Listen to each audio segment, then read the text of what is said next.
आणि आज घडामोडींसंदर्भात आपण अधिक चर्चा करू. आमचे प्रतिनिधी अमित जोशी आणि दीपक भातुसे आपल्यासोबत आहेत. सुरुवातीला मी अमितकडे बोलतो. अमित, मुख्यमंत्र्यांचं आता जे आपण पीसी ऐकली त्यामध्ये अर्थसंकल्पाच्या केंद्रस्थानी शेतकरीच असणारे, काय सांगशील?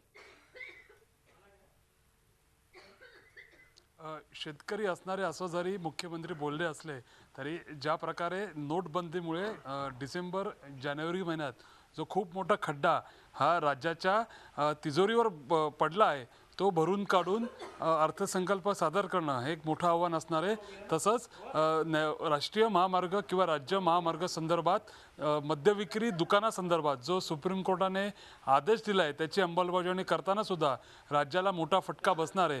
त्याच्यामुळे जरी पाऊस चांगला झाला असला तरी अशा प्रकारे दोन घटनांमुळे मोठं आर्थिक संकट राज्यापुढे उभं राहिलं असं म्हटलं तर चुकीचं होणार नाही. कारण याआधीच राज्यावरील कर्ज हे मोठं आहे, त्याचं व्याज फेडता फेडता राज्य सरकारच्या नाकेनऊ येत आहेत. त्याच्यामुळे आर्थिक पातळीवर कसरत या येणाऱ्या अर्थसंकल्पीय अधिवेशनात राज्य सरकारला नक्कीच करावी लागणार आहे. एक मात्र जमेची गोष्ट या सगळ्या प्रकरणामध्ये आहे ती म्हणजे सरकार आता स्थिर झालेलं आहे. कारण गेल्या 2 महिन्यातील घडामोडी आपण बघितल्या तर शिवसेनेने दिलेले नोटीस पिरियड असेल किंवा 2 पक्षांमधील सत्ताधारी पक्षांमधील वक्तव्य असतील तर ते अचानक सर्व काही सामसूम झालंय, थंडावलंय. मुख्यमंत्र्यांच्या कालच्या पत्रकार परिषदेनंतर असंच म्हणावं लागेल. आणि खास करून जे राजीनामे होते ते खिशातून काढून ठेवलेत असं रामदास कदम यांचं वक्तव्य अत्यंत सूचक आहे. या पुढच्या काळात या 2 पक्षांमधील संघर्ष यापुढे वाढला जाणार नाही याची काळजी दोन्ही पातळीवर घेतली जाते हेच यामधून दिसून येत आहे. आपल्याबरोबर आपले प्रतिनिधी दीपक भातुसे आहेत, आपण त्यांच्याशी याबद्दल अधिक माहिती घेऊया. हे अधिवेशन भाजपला किंवा सेना भाजपला किती सोपं जाईल? कारण विरोधकांकडे फारसे मुद्दे नाहीत. एक शेतकरी आत्महत्या विषय सोडला तर काय सांगशील? अमित, विरोधक प्रामुख्याने कर्जमाफीच्या मुद्द्यावरच या अधिवेशनात सरकारला घेण्याचा प्रयत्न करतील. कारण त्यांनी ज्याप्रमाणे दुपारी जी बैठक झाली विरोधी पक्षनेत्यांची, चहा पानावर बहिष्कार टाकला आणि त्यानंतर ते संध्याकाळी 6 वाजता राज्यपालांना भेटले आणि राज्यपालांकडे त्यांनी मागणी केली की राज्यपालांनी सरकारला निर्देश द्यावेत की राज्यातील शेतकऱ्यांची कर्जमाफी करावी. कारण उत्तर प्रदेशमध्ये ज्या पद्धतीने भाजपने आश्वासन दिलं की आम्ही सत्तेवर आलो तर तिथल्या शेतकऱ्यांचं कर्ज माफ करू, तर मग महाराष्ट्रात का नाही? एकीकडे एक गोष्ट लक्षात घेतली पाहिजे की विरोधक कर्जमाफीच्या मुद्द्यावर आक्रमक होतील, पण काही प्रमाणात त्याला शिवसेनेची साथ मिळण्याची सुद्धा शक्यता आहे. कारण याआधी जे आपण अधिवेशनं बघितली त्यावेळेला कुठलाही राजीनामाचा विषय नव्हता किंवा शिवसेना भाजपमध्ये एवढा संघर्षही नव्हता, तरीसुद्धा अनेक शिवसेनेचे आमदार हे कर्जमाफीच्या मुद्द्यावर किंवा शेतकऱ्यांच्या मुद्द्यावर सरकार विरोधात भूमिका मांडताना आपल्याला पाहायला मिळायचे.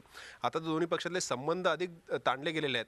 आज जरी सीजफायर झाला, आपण एक प्रकारे म्हणू शकतो की सेना बीजेपी एकत्र आले, सेनेचे मंत्री चहापानाला आले, एकत्र मुख्यमंत्र्यांबरोबर पत्रकार परिषद बसले, परंतु तरीसुद्धा अधिवेशनात ही नक्कीच कर्जमाफीच्या मुद्द्यावरती शिवसेना काही प्रमाणात विरोधकांना साथ देताना आपल्याला पाहायला मिळेल. त्यामुळे या एका मुद्द्यावरती मुख्यमंत्र्यांची काही प्रमाणात अडचण अधिवेशनात होऊ शकेल, कोंडी होऊ शकेल. पण इतर मुद्द्यावरती जसे विरोधक आक्रमक होतील, कारण विरोधकाकडे इतर महत्त्वाचे मुद्दे तसे नाही आहेत. आणि मुख्य म्हणजे मुख्यमंत्र्यांचा जो आत्मविश्वास आहे तो प्रचंड वाढलेला आहे. जिल्हा परिषद आणि महापालिका निवडणुकीत ज्या पद्धतीने यश मिळालं भाजपला, त्यामुळे निश्चितच हे अधिवेशन काही प्रमाणात सरकारसाठी उजवं असेल.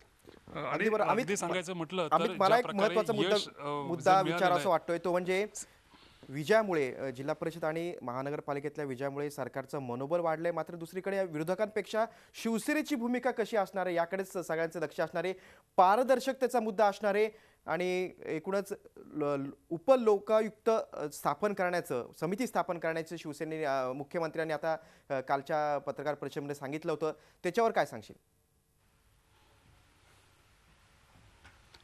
ह्या सगळ्या ज्या घोषणा आहेत त्याची अंमलबजावणी किती लवकर होते याचा पाठपुरावा नक्की शिवसेनेकडनं केला जाईल किंवा वारंवार हे मुद्दे विरोधकांकडनं सुद्धा उपस्थित केले जातील की तुम्ही ज्या प्रकारे शिवसेनेला आश्वासन दिलेलं आहे लोकायुक्त संदर्भात ते कधी त्याची अंमलबजावणी होणार, कधी स्थापन होणार.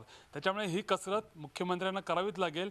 मुंबईसाठी ते नेमतीलच, इतर महानगरपालिकांसाठी नेमतीलच, मात्र हे कधी पूर्ण करणार आणि मग प्रत्यक्ष जेव्हा लोकायुक्ताचं काम चालू होईल तेव्हा कसे पारदर्शकतेसंदर्भात किंवा भ्रष्टाचारासंदर्भात वेगवेगळे मुद्दे कसे आणले जातात यावर सुद्धा या पुढच्या काळात सेना भाजपमध्ये राजकारण बघायला मिळेल. सध्या तरी दोन्ही पातळीवर शांतता आहे आणि जिल्हा पातळीवर बोलणी सुरू होतील असं काल सुद्धा मुख्यमंत्र्यांनी म्हटलेलं आहे. त्याच्यामुळे असं म्हणायला हरकत नाही की जिल्हा परिषदमध्ये सेना भाजप एकत्र येतील किंवा त्यांचा सत्ता स्थापनेचा मार्ग मोकळा होईल असं म्हणायला सध्या तरी हरकत नाही. मात्र या उपलोकायुक्ताच्या मुद्द्यावरून या पुढच्या काळात वारंवार सेना भाजपमध्ये ठिणग्या पडल्या वा संघर्षाचे प्रसंग उभे राहिले तर मुळीच आश्चर्य वाटायला नको. अगदी बरोबर. आम्ही आता उद्यापासून अधिवेशन सुरू होते. आता शिवसेना कशी साथ देते आणि विरोधक किती आक्रमक होते हे आपल्याला आठवड्यात दिसेल. तुम्ही दिलेल्या सविस्तर माहितीबद्दल धन्यवाद. दीपक भातुसे, तुम्ही देखील माहिती केलीत, विश्लेषण केलं, त्याबद्दल धन्यवाद. झी 24 तास रहा एक पाऊल पुढे.